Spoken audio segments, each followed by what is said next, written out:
Hey YouTube, it's Alicia. So today, I just want to talk about, how I started and continue going a little further up. Um, so, um, I'm Alicia Marassi, 20 years old. I was born in Beverly. Um, my mom was adopted by my grandmother. She was 14 when she was adopted. She was a foster kid. My father was a Lawrence boy from Lawrence, Massachusetts. Sorry, I'm laughing at my daughter. She's playing with her dad. So my father was from Lawrence, and my mom was from Salem, Mass, because she was being raised by my grandmother at the time. My grandmother lived in Salem, and she was a school teacher. She worked her way up. She adopted me and my brother at 1.5. She adopted me at 1.5, sorry. She adopted my brother at when I was like 2. He was younger than me. My mom had me really young, and my mom and my dad were married. Before I went with my grandmother, I had lived with them, and we moved around twice. I was in Lynn, Massachusetts at a very young age, like just born, and we had lived in an apartment, I think on Union Street, I'm not 100% sure. And from there, we moved to Salem because that's where everyone was on my grandmother's side. We moved to Salem, Mass, and I used to live in the Point at a very, very young age, and that's where my mom and my dad split up. And I ended up with my grandmother. My mom had mental health issues, and she ended up self-harming and ended up in the hospital. And my grandmother took me and said, if if you want your daughter back, you need to pull your shit together and be a mother. And she wasn't able to do that. So my grandmother took me, and she got guardianship, and my mom and my dad never showed up for the court date to get me back. Or so that's what I know. That's what I know. My mother and father have different stories, so I don't know what's really, pinpoint on point. So yeah, that's how I ended up with my grandmother. I grew up in Salem, Mass, and I had an awesome childhood. I had, grown up, I was a backyard kid. I always used to play out in the yard. Um, I was in it for adventure. I loved my childhood. Um, when I was about, I want to say 11, it was around like 2004, so I was probably a little younger. I was probably like 8, 9. We went to Disney World as a family. That was awesome. That was so much fun. And from that point, we started going on vacations a lot more as a family. And my grandmother used to take me and my brother to Monhegan Island off the coast of Maine, like every summer, and I absolutely loved that. That was like my favorite place to go. We went to Cape Cod almost every summer. We went to Maine almost every summer. We went to Tennessee a bunch of times because my grandmother had a school teacher that she grew up with, and they were like best friends. And we called her Auntie because we were all very close to her. And so we used to go to Tennessee a lot and visit her and her family and the kind of people that kind of grew on as family, and that was great. That was a good time. Um, I think high school was probably the hardest time of my life altogether. Um, as you all know, when I was 16, I ended up meeting someone a lot older. And I now know it was wrong. I now know it was the wrong decision. But in that moment, in my 16-year-old self, I didn't even think of it as like being something wrong. I didn't think of it as being something negative for myself. And everyone used to tell me, like, what does this guy want from you? Why are you with him? And I used to be like, well, I don't know. I think he's just in it for a relationship. But they knew what was up and they didn't really tell me. They didn't really cue me into advice or cue me into like reasons. They just flat out, gave me like a dead end response, and I didn't know how to wrap my head around it at the time. I'm 16, I'm uneducated, like my grandmother doesn't talk to me about really anything. So, of course, like I'm not going to know what to deal with an older guy. And so from that point, my grandmother put me into chins. I was involved with the court system. Um, I had court dates every month, and I went through programs, I went through hospitals, I was evaluated several times, I went through suicidal stuff, self harm, all sorts of shit. But out of everything, all I can say is that it was probably the worst time in my life, but it was the best time in my life because I really got my insight. I got everything that I needed to out of it. I learned so much from it. I'm a stronger person because of my experiences that I went through. And it's just like that was my past, but like this is me moving forward, and I'm wicked, wicked happy that I experienced that because it gave me so much more to look forward to, so much more to go off of, and so much more to just like kind of think about. Like me going through programs, me going through, you know, that stuff, it was really hard. I didn't want to do it.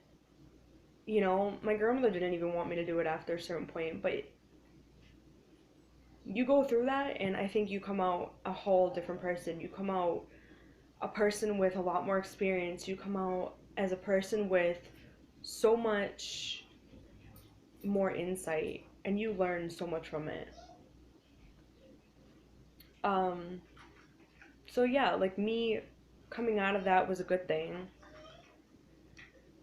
And when I was 17, DCF had, taken me from court because I wasn't doing so good at home and stuff was going on in my household. And, DCF put me in a program for a little bit. I was stuck in the STAR program in Salem, and that sucked. That absolutely was probably the worst thing that I could have been stuck in. I was in there with peers. I was in there with people who I had gone to school with who I didn't really actually like, and they didn't like me just as well. So, that right there, that was a lot to go through, just generally, because it's like, I don't want to be around these people, but I had to be around them every day for almost a month. It was the worst. It was terrible. And I was kind of like stuck there, and I ended up from there I ended up going to school every day, And I remember getting into a fist fight my junior year with one of the girls in that program who had gone to my school. And I had gotten a severe concussion. I had scratches all over me. It was probably one of the worst days of my life. I had gotten really badly hurt. I couldn't think straight. And from there, I had gone to the hospital from school to get evaluated and also to get just checked on because that's how bad I was hurt. Uh, and, that was probably my second fist fight in my entire life. My first fist fight was in middle school. And this girl intentionally did it because she was just being a bully. And it is what it is, I'm not just gonna sit there and fucking continuously, like, bash people. That's not my place. But you know what? You go through hard shit in life and you just deal with it. And you take the next steps into whatever you have to. And we were both going through a hard time in our lives. And, that's just how shit goes. So that's what I dealt with my junior year. And then my senior year, my junior year was also actually the year that I started recognizing that my grandmother was very ill. She had fallen and broken her arm. She slipped on ice in the winter, so she broke her arm at least 3 times almost every winter when she slipped on ice. It's probably the worst. Because, she couldn't get up and walk around the house. She couldn't manage. And it's just like, from that point on, I think, as a family, that was the hardest thing for us. Me and my brother both know everything that my grandmother's went through. My grandmother is probably the strongest woman that I know out of anybody in this entire world. She's gone through so much. She's gone through breast cancer twice, survived it. We went through a house fire one year, and we had to get an apartment in Princeton Cross over in Salem, Mass. And it was probably the hardest year that we ever went through. But we did it. My grandmother pulled us up as a family. She helped us. She stuck to all of us like glue. She kept us together. And I remember everything that my grandmother went through.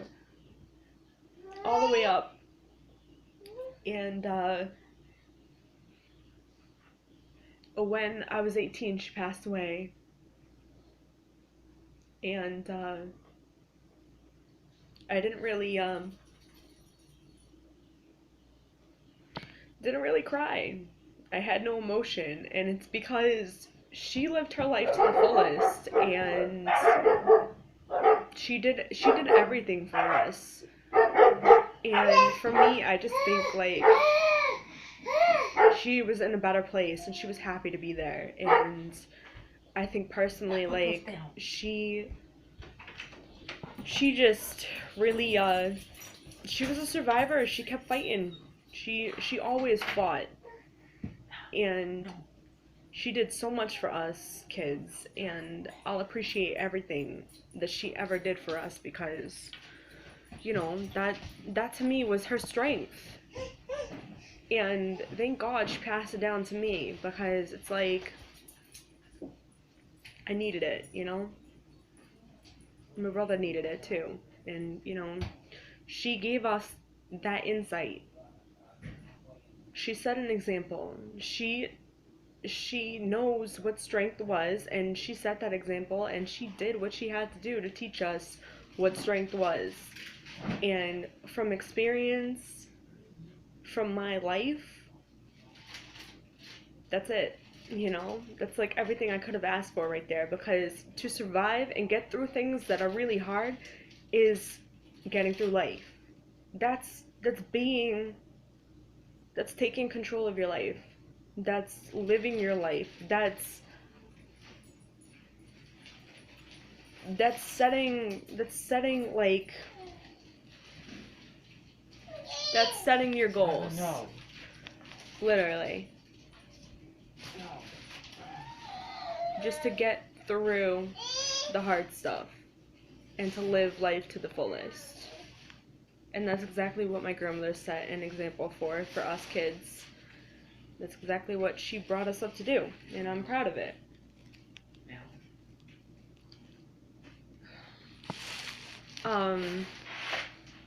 The other thing is that, so when she passed away, I was 18. I had just graduated high school. I was in college for a few months, and I had to drop out because my aunt took me in temporarily, and I had to move to New Hampshire with my uncle. And I was only in New Hampshire for about a month and a half, and I ended up leaving January 31st with my ex-boyfriend to go live back in Salem with his stepfather. From that point, you know, shit happened. I got pregnant. Before I even knew I was pregnant, I was looking for jobs and, you know, grinding for just, you know, trying to get money, trying to get somewhere with my life. And I didn't really have a direction at that time. So, you know, it took a lot, but everything kind of just adds up now. For me, I think like everything happens for a reason, literally. When you go through hard stuff, I think it happens for a reason. I think it's to teach you a lesson, and you just need to learn from it. End of story. In that moment when you're going through hard stuff, it sucks.